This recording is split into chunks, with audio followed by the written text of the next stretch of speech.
아멘. 고백합시다. 그치지 않는 전도의 열정. 그치지 않는 전도의 열정. 그치지 않는 전도의 열정. 자, 이 사도들이 이 당시에 유대교라고 그래. 유대교, 그렇죠? 유대교의 주류를 이루고 있었던 두 파벌이 있었는데 한 파벌은 그야말로 사두개파, 사도계 후손이라고 그러죠. 사두개파가 있었고 한 파는 바리새파.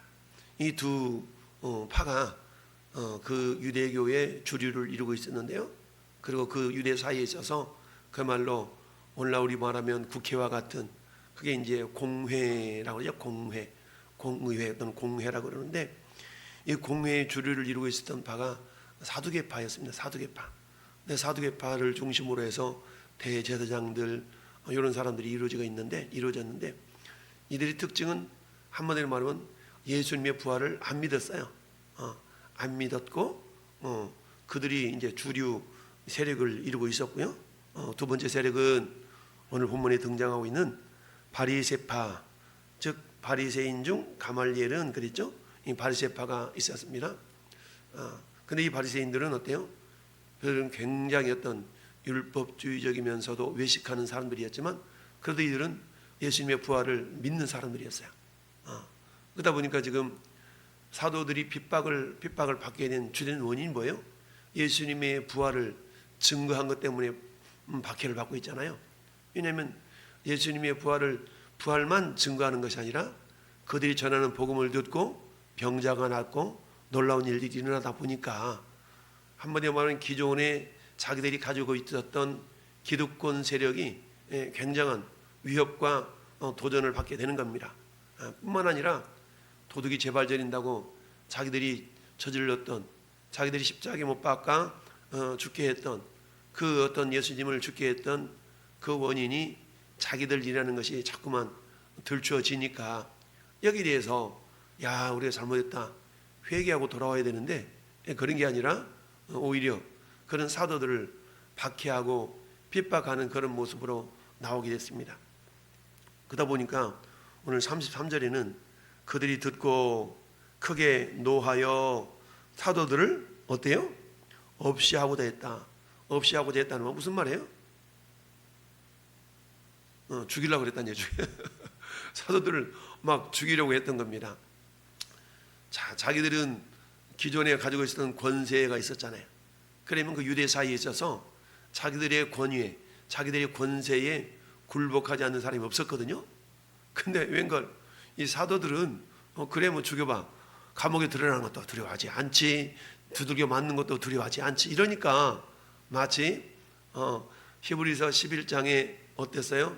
이런 사람들은 세상이 감당하지 못하느니라 라는 그런 말씀이 있잖아요. 그러니까 그들은 더 좋은 부활이 있음을 믿었기 때문에 이 땅에서 핍박, 고난, 까짓것만 당해버리지. 이러면서 그들이 장차 임할 그 부활의 영광을 사모하다 보니까 세상이 감당하지 못할 그런 사람들이 된 겁니다. 지금 이 사두개파를 중심으로 한 대제사장과 이 장로들의 위협에도 불구하고 그야말로 사도들이 논리정연하게 이들의 핍박을 논리정연하게 항변을 하다 보니까 왜 그잖아요. 도둑이 재발절이고 참 구린 놈이 썩낸다고 이런 어떤 모습들이 있어서 자 31절에 이스라엘에게 회개함과 죄사함을 주시려고 그를 오른손으로 높이사 임금과 구주로 삼으셨느니라 이렇게 했어요. 여러분 오늘날도 이런 영적인 현상은 크게 다를 바가 없습니다. 복음을 전하면 복음에 대한 반응이 크게 세 가지로 나타날 수가 있는데요. 첫째는 무관심입니다. 나는 그래라, 나는 아무 반응이 없어. 그러니까 전혀 반응이 없는 그런 무반응에 대한 사람이 있을 수가 있고요. 두 번째는 어때요? 그 반응을 듣고 찔리는 사람이 있어요. 찔리는 사람. 아우, 천국이 정말 있을까? 아우, 지옥이 정말 있을까? 나 이러다가 천국 갈 수 있나? 이러다가 나 지옥 가는 거 아니야? 이렇게 찔림을 받는 사람이 있어요. 찔림을 받는다는 얘기는 회개하고 돌이킬 가능성이 있는데 세 번째 부류는 어떤 사람이에요? 찔림을 받고 오히려 그 찔림을 자기 자신을 회개하는 기회로 삼지 아니하고 그걸 전하는 자를 핍박하는 자세를 보이는 사람들이 있다라는 얘기죠. 여러분 주변에도 그럴 수 있어요. 내가 예수님을 전하는데 어떤 사람들은 그저 얼굴 봐서 조용하게 야, 그런 얘기는 우리 이런 분위기에서 그런 얘기 하지 말자 뭐 이렇게 얘기하는 사람이 있는 반면에 또 어떤 사람은 왜 그런 얘기를 하냐고 막 이런 사람도 있고 그래요.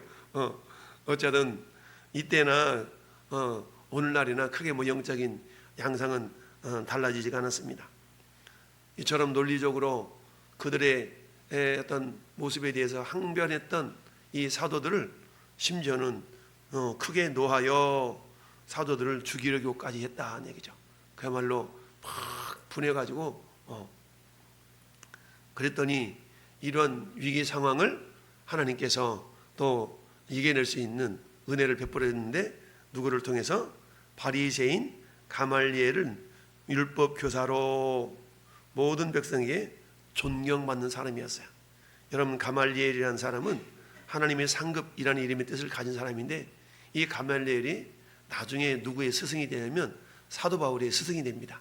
그래서 사도 바울이 그야말로 위대한 사역자가 되기까지는 많은 사람과의 만남이 있었는데 물론 가장 위대한 만남은 예수님과의 만남이었죠. 그리고는 사도 바울은 가말리엘 문화생이었어요. 그러니까 이 가말리엘은 율법 교사로서 모든 백성에게 존경받는 사람이었으니까 이 사람의 말 한마디 한마디가 그냥 무시당하는 그런 게 아니고 인정할 수밖에 없는 그런 권위가 있었던 사람이에요. 그러다 보니까 모든 백성 존경을 받는 자라 공회 중에 일어나 명하여 사도들을 잠깐 밖에 나가게 하고 말하되 이스라엘 사람들아 너희가 이 사람들에 대하여 어떻게 하려는지 조심하라. 왜냐하면 옛날에 이런 일이 있었지 않냐. 드다라는 사람이 스스로 막 선전하면서 사람들을 막 선동했잖아. 그런데 이 선동이 어때요? 결국에는 그가 죽임을 당하고 다른 사람들 흩어졌잖아. 뿐만 아니라 그 후에 호적할 때에 갈릴리의 유다라는 사람들이 일어나가지고 또 꽤 따르게 하다가 그도 망하니까 다른 사람들이 다 흩어졌잖아. 만약에 이 사람들의 일도 역시 마찬가지다. 이 사상과 소행이 사람으로부터 났다면 앞에 있는 두 예처럼 다 무너질 거야.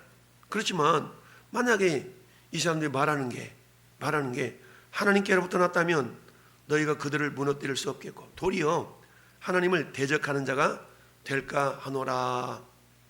그러니 지금 가말리엘이 볼 때는 지금 이 사도들이 전하는 게 틀림이 없거든요.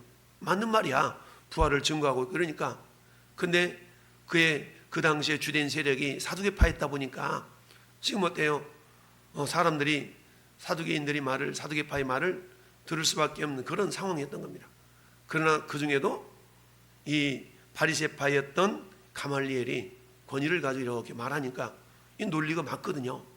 그랬더니 40절에 그들이 옳게 여겨 사도들을 불러 들여서 채찍질하며 예수의 이름으로 말하는 것을 금지하고 놓았다. 그냥 놓은 것도 아니고 그냥 또 두들겨 패가지고 이렇게 놓았어요. 그러면 사도들은 어떻게 해야 돼요? 아이고 우리 이렇게 하다 맞아 죽겠다 야. 우리 그만하자. 이러는 게 아니고 우리 41절 같이 한번 읽어봅시다. 시작. 그 이름을 위하여 능력받는 일에 합당한 자로 여기심을 기뻐하면서 공의 앞을 떠나니라. 아멘. 사도는 그 이름을 위하여 능력받는 일에 합당한 자로 여기심을 받았다. 그러면서 기뻐하면서 공의 앞을 떠났다. 세상 사람들이 바라볼 때는 뭐라고 할까요? 미친놈들이라고 그러죠. 저 도른 거 아니야? 그렇게 욕먹고 두들겨 맞았는데도 웃고 나오니까 미친 사람 아니고 오세요. 어찌 그럴 수 있겠어요? 그러면서 어때요? 그들이 날마다 성전에 있든지 집에 있든지 예수는 그리스도라고 가르치기와 전도하기를 그치지 아니했다. 그럼 왜 이처럼 그야말로 이 사도들은 그치지 않는 전도 열정으로 사로잡힐 수 있었을까? 첫 번째 이유는 예수님을 만났기 때문이다. 할렐루야. 그 예수님 어떤 예수님이요? 부활하신 주님이죠. 부활하신 예수님을 그들은 만나기 때문에 그랬다라는 얘기입니다. 우리 흔히 그렇게 기도하는 경우가 많죠. 주님 좀 만나주세요, 만나주세요. 막 이렇게 기도하잖아요. 그래서 어떤 사람 막 주님 만났다고 그러고 막 그러는데, 여러분 오늘날에는 부활하신 주님 우리 앞에 딱 나타나셔가지고 야 봐, 도마에게 나타났듯이 옆구리 한번 넣어봐, 이렇게 나타나시지는 않죠. 물론 특별한 경우에는 뭐 환상 가운데 나타나시기도 하시지만 우리에게는 오늘날 성령을 통하여서 이미 말씀으로 하나님의 살아계심과 부활하심을 우리에게 믿어지게 함으로 우리 앞에 나타나시는 거거든요. 할렐루야. 따라서 우리가 주님을 만났다라고 표현하는 그 모든 것들은 전부 다 주관적인 겁니다. 객관적으로 이렇게 만났다라고 표현하지 않아. 전부 다 주관적이죠. 그러나 성경은 분명히 말씀하기를 나를 간절히 찾고 찾는 자가 나를 만난다라는 약속의 말씀이 있기 때문에 우리가 주님을 만났다고 말하는 것은 한마디로 말하면 인격적인 체험, 인격적인 경험을 우리가 말할 수가 있는데요. 저 역시도 대학교 1학년 때 예배당 찾아가가지고 정말 하나님이 살아계신 것이 막 믿어지고 나를 사랑하는 것이 막 느껴지고 이런 것들이 결국 주님을 만나는 모습들이거든요. 그렇게 해서 저는 감사하게도 예배당을 찾아가자마자 주님이 저를 만나주셨다고 저는 그런 믿음으로 고백하고 있는데요. 이처럼 사도들이 이런 능력을 받고 고난을 받으면서도 불구하고 멈추지 않는 그 복음의 열정이 있었던 이유는 주님을 만났기 때문에 그랬다라는 얘기입니다. 이처럼 보배이신 부활하신 주님을 만났기 때문에 그렇다는 얘기죠. 여러분, 우리가 주님은 그 어떤 것보다 존귀하다라는 우리가 깨닫는 순간 내게 있는 것을 다 내어놓을 수가 있는 거거든요. 여러분, 마태복음 13장의 10분인 자의 비유와 저 44절에 가보면 천국은 마치 밭에 감추인 보화와 같으니, 그렇잖아요. 밭에 보배가 감춰져 있어요. 그때 어떤 사람이 쟁기질하다가 그 보물 상자를 발견한 거 아니겠어요? 그럼 어떻게 돼요? 밭 주인은 아직 그 보물 상자가 있는지도 몰라. 근데 나는 알아. 그럼 어떻게 되겠어요? 내가 쟁기질을 하다 말고 그 밭 임자한테 가가지고 뭐라 그러겠어요? 저 밭 나한테 파셔, 이러지 않겠어요? 근데 그 밭이 어떤 밭이었어요? 평상시에 그 주인이 생각하기에 저 거리도 멀고 그래서 맨날 일꾼 부려가지고 갈아먹던 밭이었어. 근데 이 사람이 나한테 팔으라고 그러니까 때마침 아이 잘됐다, 이 관리하기도 귀찮고 그랬는데 알았어 팔을게 하고 팔으면 어떻게 돼요? 너 이 밭을 가질 사람이 집에 가가지고 냉장고 팔아서 세탁기 팔아가지고 그 밭을 산 거 아니겠어요? 근데 이미 어때요? 냉장고보다 세탁기보다 귀한 보배가 그 안에 감춰져 있으니까 이 사람 막 룰루랄라 하면서 밭을 산 거 아니겠어요? 똑같다는 얘기입니다. 여러분, 우리의 인생에 보배이신 예수님을 만나면 내 인생이 어떤 거 들여서도 그 예수님을 내가 소유하고 간직하고 자랑하는 일이 있어서 아끼지 않게 행할 수가 있다라는 얘기입니다. 자, 그래서 첫 번째는 어때요? 주님을 만나면, 보배이신 주님을 만날 때에 아낌없이 모든 것을 내려놓을 수가 있다는 얘기죠. 여러분, 요한복음 4장에 우물가의 여인처럼 난 구했네, 헛되고 헛된 것들을. 사마리아 우물가 여인이 어때요?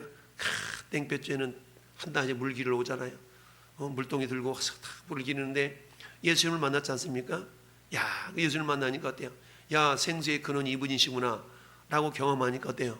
물동이를 버려두고 동네에 들어가서 뭐라고? 와서 보라, 이분이 그리스도가 아니냐 라고 물동이를 버려두고 동네 사람들한테 예수님을 자랑하는 그런 모습이 되었다라는 얘기입니다.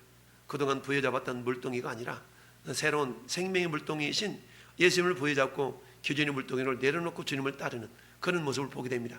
이처럼 주님을 만나게 되면 우리 인생에 변혁이 일어난다는 얘기죠. 이 사도들이 그랬다는 얘기죠. 두 번째, 왜 이처럼 전도하기와 가르치기를 그치지 않아 있는가? 두 번째 이유는 고난은 그리스도의 제자임을 인정하는, 제자임을 세상이 인정하는 증거였기 때문이다 라는 얘기죠. 저렇게 비판받는 거 보니까 저 진짜다. 그 당시 분위기 자체가 그리했다라는 얘기입니다. 예수님도 산상수훈 마태복음 5장에서 우리에게 그렇게 말씀하고 계십니다. 의를 위하여 박해를 받는 자는 복이 있나니 천국이 그들의 것입니다 라고 말씀하고 있습니다. 물은 내게 오는 자가 자기 부모와 처자와 형제와 자매와 더욱이 자기 목숨까지 미워하지 아니하면 능히 내 제자가 되지 못하겠다. 누구든지 자기 십자가를 지고 나를 따르지 않는 자도 능히 내 제자가 되지 못한다.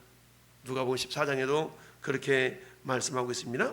그러면서 기뻐하고 즐거워하라. 마태복음 5장 12절에 기뻐하고 즐거워하라. 하늘에서 너희 상이 크다라고 말씀하고 있습니다. 이처럼 핍박을 견뎌내는 믿음을 가지고 있었던 사도들은 하늘의 상이 크다라는 것을 믿었기 때문입니다. 오늘날도 역시 마찬가지죠. 저희 여러분들이 전도하다가 혹시 욕 먹어본 적이 있나요? 전도하다가 욕을 먹어본 적이 없다면 우리는 주님의 제자다라고 우리가 당당하게 말할 수가 없을 겁니다. 여러분, 오늘 본문에 주님을 만난 이 사도들, 주님을 만난 사람들의 특징은 뭡니까? 그 주님을 자랑하게 돼 있어요. 주님을 자랑하게 돼 있어요. 주님을 자랑하는 것을 다른 말로 말하면 전도라고 말할 수 있죠. 그 주님을 자랑하다는 어때요? 그것을 알지 못하는 마치 오늘 사두개인들이 잡아서 죽이려고 했던 그런 모습들처럼 핍박하고 박해하는 그런 세력들이 반드시 있다라는 얘기죠. 그럴 때 어때요?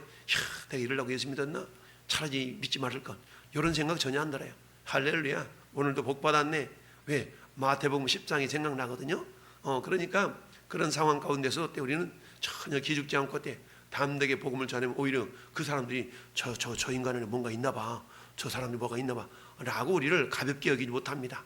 근데 그런 상황 가운데 우리가 은맥히 죽어라고 하면서 꼬리를 내리잖아요. 그럼 마귀는요, 우리가 꼬리를 내리면 두 걸음 달려오게 돼 있어.